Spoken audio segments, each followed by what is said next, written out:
So when you're doing an HR or recruiter interview, oftentimes they might ask you about what your salary expectations are.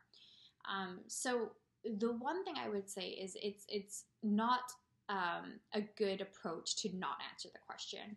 I think recruiters or HR kind of get a little bit of a red flag if somebody's super avoidant of that question, or they're really they're trying to avoid answering that at all costs.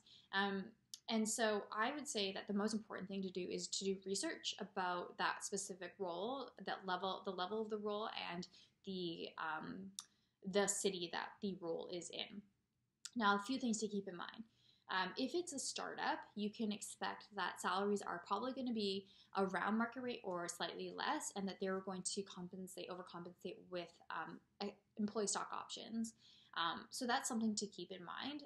That if you're really interested and excited about a specific company, a specific startup, that you might be a little bit more flexible in terms of salary, and actually just say that you're very interested in employee stock options.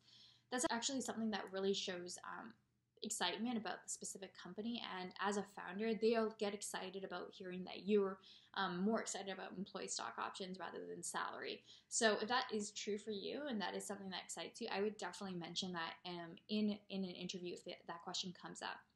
In terms of saying salary, I would go with a range. And so if you know that market rate is $80,000 for your city and for software engineering position, I might go with, what is the kind of the lowest bar that you're open to. So you might say, I'm open to anywhere from 73 to 85K.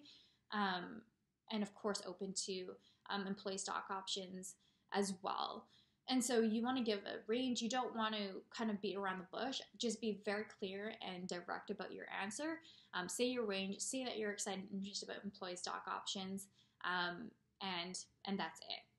I would not go with an answer around I would take anything and I'll work for free. Oftentimes I hear candidates actually feel that, but don't communicate that directly to the recruiter HR, because what that's communicating is that you don't have very many options, and that you don't personally feel like worthy of that specific role, and that kind of starts to bring up questions that they might not have had beforehand. So do your research, figure out what the industry standard is for your specific city, and give a range. The other thing I would say is a big tip is to either use Glassdoor or AngelList. Glassdoor will often show average salaries, and so you can kind of use that as market rate.